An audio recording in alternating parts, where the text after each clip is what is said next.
નમસ્કાર વિદ્યાર્થી મિત્રો, આજના વિડીયો લેક્ચરમાં તમારું સ્વાગત છે।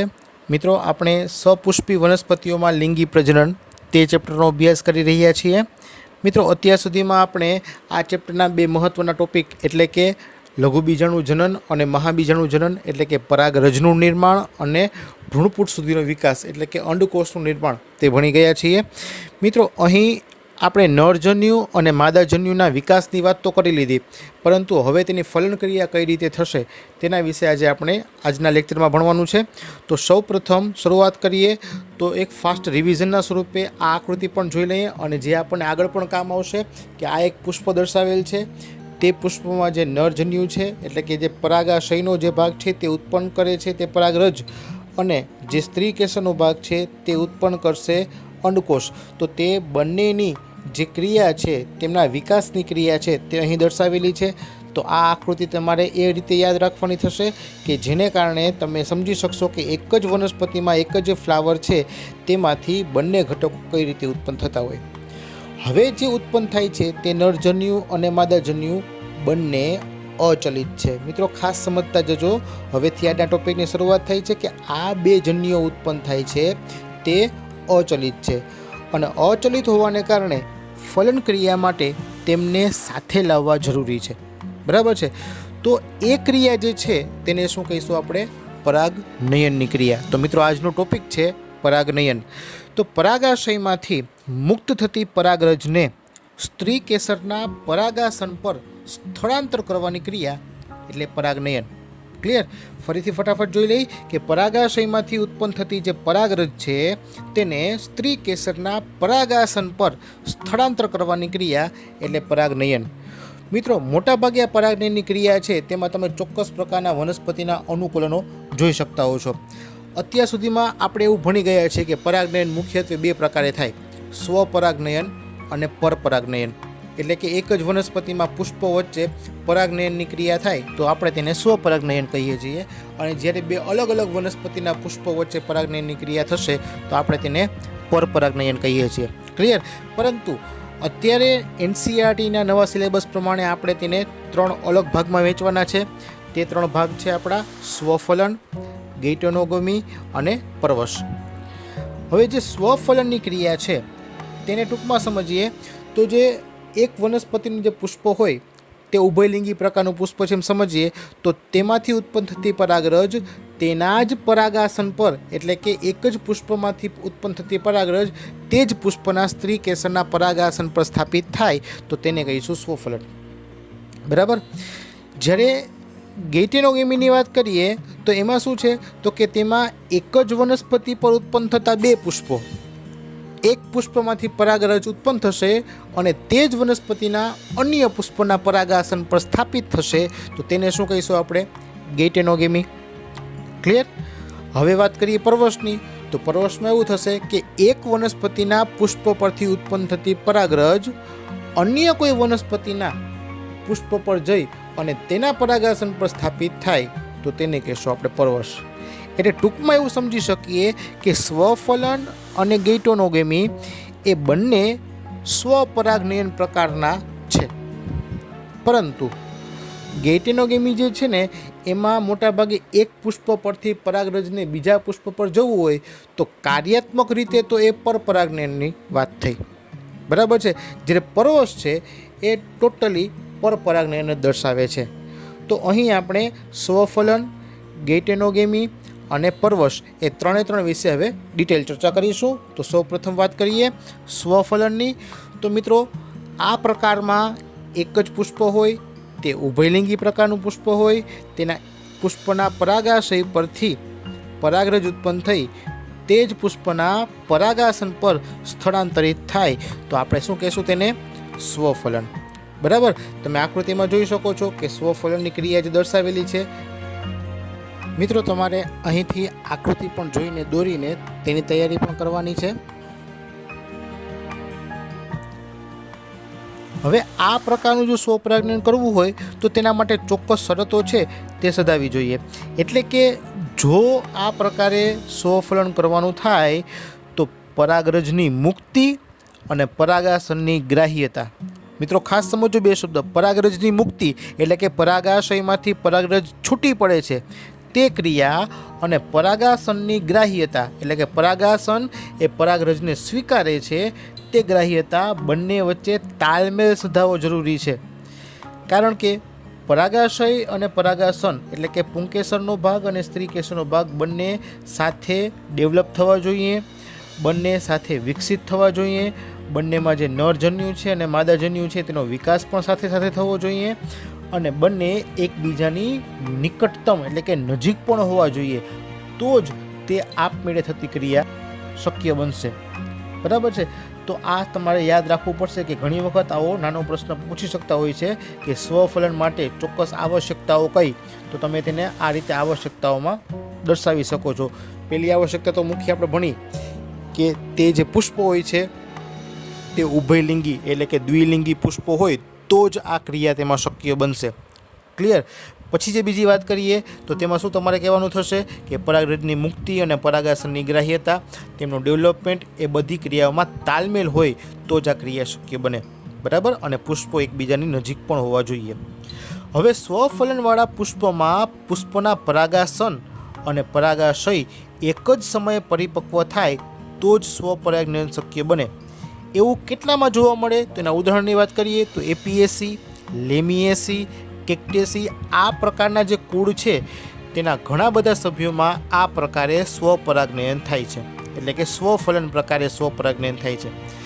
અહીં પરાગવાહિનીનું હલનચલન થવાથી પરાગાસન એ પરાગાશયની નજીક આવતું હોય છે એવું પણ ઘણી જગ્યાએ દર્શાવવામાં આવેલું હોય છે. બરાબર છે. હવે મિત્રો આમાં પણ સ્પેસિફિકલી બીજી એક વાત કરવાની રહે કે જ્યારે સ્વફલન થતું હોય એવી વનસ્પતિમાં પુષ્પો પણ બે પ્રકારના જોવા મળે છે. હવે કેટલીક વનસ્પતિ એવી છે, દાખલા તરીકે વાયોલા છે કે અબુટી છે કે કોમેલિના છે, તેમાં બે પ્રકારના પુષ્પો ઉત્પન્ન થાય. એક છે હવાઈ પુષ્પો અને જે બીજા છે તે સંવૃત પુષ્પો છે. હવે મિત્રો આ બંને પુષ્પોમાં આમ ખાસિયત થોડીક સ્પેસિફિક છે. પહેલાં આકૃતિમાં જોઈ લઈએ. હવાઈ પુષ્પો તમે જુઓ તો સેજ ખુલ્લા બતાવે છે, ખુલેલા છે. જ્યારે સંવૃત પુષ્પો તમે જુઓ તો તે કડી સ્વરૂપના છે, એટલે કે બંધ પ્રકારના છે. બરાબર છે. હવે સમજીએ તો સૌપ્રથમ હવાઈ પુષ્પો કોને કહીશું તો કે આ પુષ્પો જે છે તે અન્ય વનસ્પતિની જે જાતિ હોય તેમાં જે પ્રકારના પુષ્પો જોવા મળે તેવા જ હોય. તેમના પરાગાશય અને પરાગાસન ખુલ્લા હોય છે. એટલે શું તો કે જ્યારે આપણે અન્ય વનસ્પતિમાં જોઈએ તો જે પુષ્પ ખીલેલું હોય તો એ જ રીતે તેના પરાગાશય અને પરાગાસન ખુલ્લા હશે કે જેને કારણે પરાગરજ છે તે આવી પણ શકશે અને પોતાના પુષ્પની પરાગરજ જઈ પણ શકશે. એમાં કોઈ પણ પ્રકારનું બંધન નહીં હોય. ટૂંકમાં પુષ્પ છે તે કડી સ્વરૂપે બંધ નથી હોતું, ખુલ્લું હોય છે. દાખલા તરીકે કોમેલિના. હવે સંવૃત પુષ્પમાં શું હોય છે તો કે સંવૃત પુષ્પો એ પ્રકારના પુષ્પો છે કે જે ક્યારેય ખીલતા નથી. મિત્રો ખાસ યાદ રાખજો, MCQ પ્રકારનો અગત્યનો પ્રશ્ન છે. સંવૃત પુષ્પો એટલે એવા પુષ્પો કે જે ક્યારેય ખીલતા નથી. આવા પુષ્પોમાં પરાગાશય અને પરાગાસન એકબીજાની ખૂબ જ નજીક હોય. એટલે કે જ્યારે પુષ્પ કલિકા સ્વરૂપમાં હોય એટલે કે પુષ્પ કલિકા હોય ત્યારે ને ત્યારે પરાગાશયનું સ્ફોટન થાય, એટલે કે તેમાંથી પરાગરજ ઉત્પન્ન થશે અને આ પરાગરજ છે તે તેમાં ને તેમાં એટલે કે બંધ જે પુષ્પ કલિકા ફોર્મમાં છે તેમાં ને તેમાં પરાગાસનના સંપર્કમાં આવી જશે. એટલે કે સંવૃત પુષ્પ જ્યારે કડી સ્વરૂપનું હશે, બંધ હશે, ત્યારે ને ત્યારે અંદર જ પરાગાશયમાંથી સ્ફોટન થઈ પરાગરજ ઉત્પન્ન થશે અને તે કડી સ્વરૂપમાં જ રહેલા પરાગાસન પર સ્થાપિત થઈ જશે. એટલે આમ સંવૃત પુષ્પમાં સ્પષ્ટપણે સ્વફલન થાય. ક્લિયર. કારણ કે પરપરાગરજની શક્યતા તો છે જ નહીં, કારણ કે પુષ્પ ખીલતું નથી. પુષ્પ ખીલશે નહીં એટલે પરાગાસન પર બહારથી કોઈ બીજા પુષ્પની પરાગરજ આવીને સ્થાપિત થવાની તો શક્યતા રહેતી નથી. એટલે કે સંવૃત પુષ્પમાં પરાગનયનની ગેરહાજરીમાં પણ બીજ સર્જન થતું હોય. ક્લિયર. ઓકે. તો આ વાત થઈ સ્વફલનની. હવે બીજી વાત કરીએ ગેટોનોગેમીની. તો પુષ્પની પરાગરજ એ જ વનસ્પતિના અન્ય પુષ્પો ઉપર પરાગિત થાય તો તેને આપણે ગેટોનોગેમી કહ્યું. એટલે એક વનસ્પતિમાં બે પુષ્પ છે, હવે એક પુષ્પ છે તેના ઉપરથી પરાગરજ ઉત્પન્ન થશે અને કોઈ પણ વાહક મારફતે તે અન્ય પુષ્પો પર પણ તે જ વનસ્પતિના, એટલે કે એક જ વનસ્પતિના એક પુષ્પ ઉપરથી ઉત્પન્ન થઈ અને તે જ વનસ્પતિના અન્ય પુષ્પો ઉપર તે જેને સ્થાપિત થાય તો તેને શું કહીશું આપણે? ગેઇટેનોગેમી. બરાબર. જો કે આ ક્રિયા હમણાં મેં વાત કરી તે કાર્યાત્મક રીતે તો પરપરાગનયન જ છે, કારણ કે તેમાં વાહકનો ઉપયોગ થાય છે. પછી પવન હોય, પાણી હોય કે કોઈ જીવજંતુ હોય તો તેની મદદથી જ પરાગરજનું વહન થશે, તો તે કાર્યાત્મક રીતે તો પરપરાગનયન જ છે. પરંતુ જનીનિક દ્રષ્ટિએ તે સ્વફલન પ્રકારની છે, એટલે કે જનીનિક દ્રષ્ટિએ તે સ્વફલન સાથે સામ્યતા ધરાવે છે, કારણ કે પરાગરજ તે જ વનસ્પતિની છે. એટલે કે જે વનસ્પતિ પરથી પરાગરજ ઉત્પન્ન થઈ તે જ વનસ્પતિના અન્ય પુષ્પ પર સ્થાપિત થશે. એટલે કે એક જ વનસ્પતિમાંથી ઉત્પન્ન થઈને તે જ વનસ્પતિમાં સ્થાપિત થઈ, એટલે બંનેના જે જન્યુઓ છે અથવા તો બંનેના જે જનીનો છે તે એક જ વનસ્પતિના છે. એટલે જનીનિક દ્રષ્ટિએ વાત કરીએ તો જે ગેઇટેનોગેમી છે તે સ્વફલન પ્રકારની સામ્યતા ધરાવશે.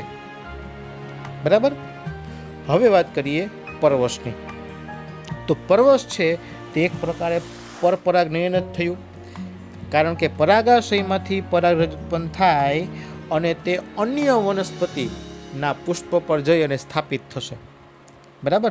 તો આ એક જ એ પ્રકારનું પરાગનયન છે કે જેમાં પરાગાસન પર જનીનિક ભિન્નતા ધરાવતી જ પરાગરજ સ્થાપિત થાય. એટલે ઘણી વખત એવું બને છે કે આમાં જે પુષ્પો હોય છે તે એકલિંગી પ્રકારના પુષ્પો હોય, એટલે કે એક વનસ્પતિ ઉપર જે પુષ્પ છે તે નર હોય અને બીજી વનસ્પતિ પર પુષ્પ હોય તે માદા હોય, એવું પણ બને.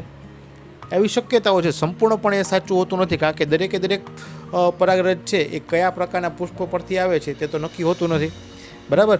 તો આપણે એવું કહી શકીએ કે પરવશ પ્રકારનું જે પરાગનયન છે તે સંપૂર્ણપણે જનીનિક ભિન્નતા જ ધરાવતું હશે, કારણ કે તેમાં જે પરાગરજ આવે છે તે અન્ય વનસ્પતિ ઉપરથી જ આવશે પરાગવાહકો મારફતે.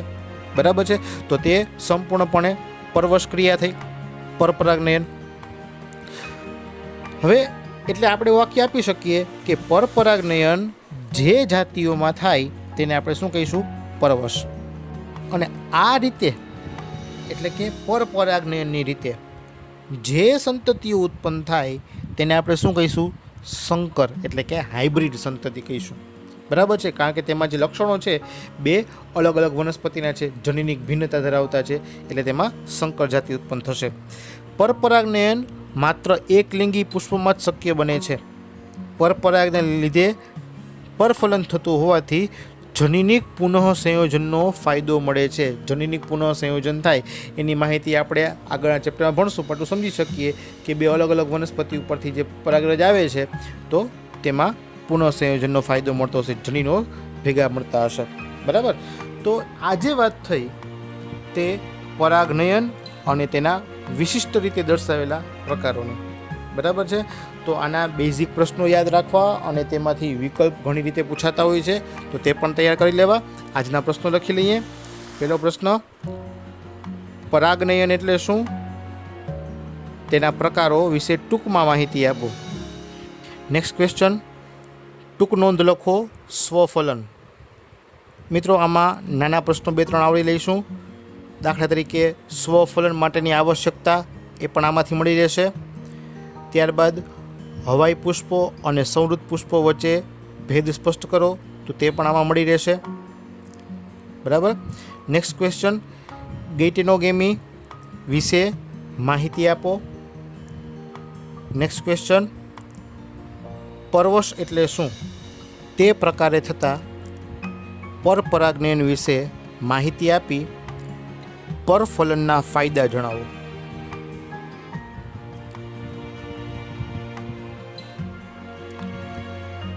ઓકે, તો આજ પૂરતું આટલું જ રાખીએ. નેક્સ્ટ લેક્ચરમાં આગલા ટોપિક સાથે મળીશું. ત્યાં સુધી વાંચતા રહેજો, તૈયારી કરજો, તમારા મિત્રોને આ વિડીયોઝ ફોરવર્ડ કરજો. જય હિન્દ.